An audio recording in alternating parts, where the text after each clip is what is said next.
Eric's dad, Donnie, was the first coach to recruit me when I was in high school. Eric grew up coming to camps and was around. In my conversations with people, everybody spoke highly of him. And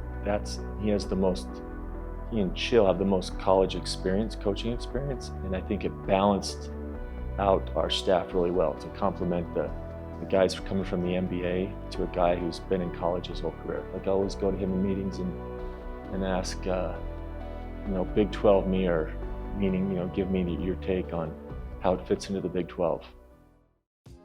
All right, Eric, what is the significance of Section A, Row 8, Seat 2? Well, the significance of this row and these seats this is where I sat as a kid, probably from age 6 to 18, watching Utah Ute games. Sitting here, it's crazy. I feel really fortunate. Coach Jensen giving me this opportunity. University of Utah, it just means so much to me. This is home. Moved here when we were 5, and just sitting right here watching all these big games and watching championships and senior nights from, even Coach Jensen. I remember his senior night, and so I feel really lucky and fortunate to be in this position. Earliest memory would probably be watching Tommy Connor run point guard and Josh Grant out there, and yeah, that would probably be, I was probably 5, 6 years old watching those guys run around when my dad first got the job. My earliest memory of Coach Jensen, interacting with him, would be camps. He was a player, I was a kid running around at camp, and just him coaching, because back then the players coached everything. So in the hyper gyms, they were about 100 degrees, and Coach Jensen was coaching up our division. So when did you know that you wanted basketball to be your career path?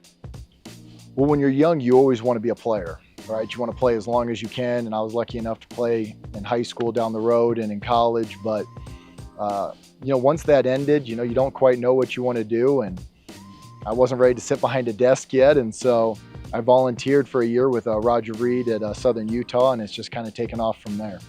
Well, it's funny, when I first got the job or volunteered there, we talked about some of those games. I remember there's one that haunts me still. It's Robbie Reed, who, funny enough, I saw this weekend. He hit a 30-footer right down there on that basket. I was a ball boy, and I remember that shot, right? And we talked about that as soon as I got the job, and but Coach was always great to me, and but yeah, we definitely had some funny conversations of the battles over the years. What kind of an impact did your dad have in influencing your coaching career? My dad's been great to me. Obviously, he's throughout my career, going into year 17 now. Just things that you should look for, things that you should do when you're in different situations.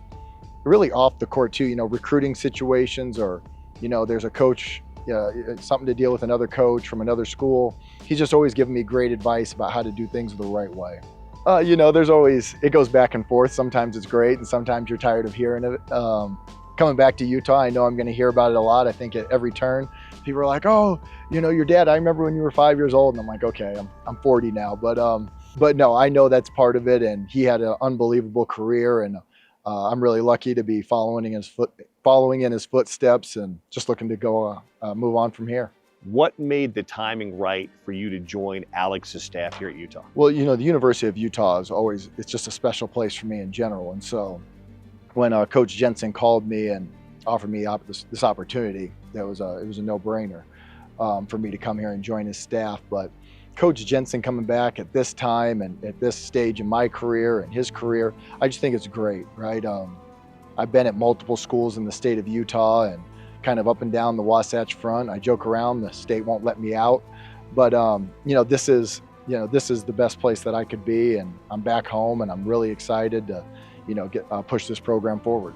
Well, I know the area really well. Growing up in the state of Utah, going to Highland High School, being here the last 10 years coaching, I know the area, I know the players, I know the coaches, I know the community. And so I just think the timing has just been worked out really well for me to be in this position. You guys put together an entire new roster. What's that process been like? It's tough. Year ones for a staff is always hard. It has its own challenges because you have to learn everything, how to get things done. There's roster reconstruction. You have to construct a staff. Coach Jensen had to do all that. So year ones always have their own challenges, but You know, it's been good. We've been moving really fast. We like the pieces that we've put in place. We have a lot of young, talented guys that are really hungry and motivated to get better, and so we're really excited. I really like our versatility with this group. You know, guys that can play multiple positions, and so we can play small, we can play a little bit bigger on our wings if we want to move a 3 down to the 2 or 4, you know, really guys that can move and are really versatile. So I'm really excited to get everybody here and start getting to work and seeing what they can do. What would your message be to Utah fans? My message to Utah fans would be like, we're going to work tirelessly. We're going to work tirelessly to get this program back to that championship standard that you just mentioned.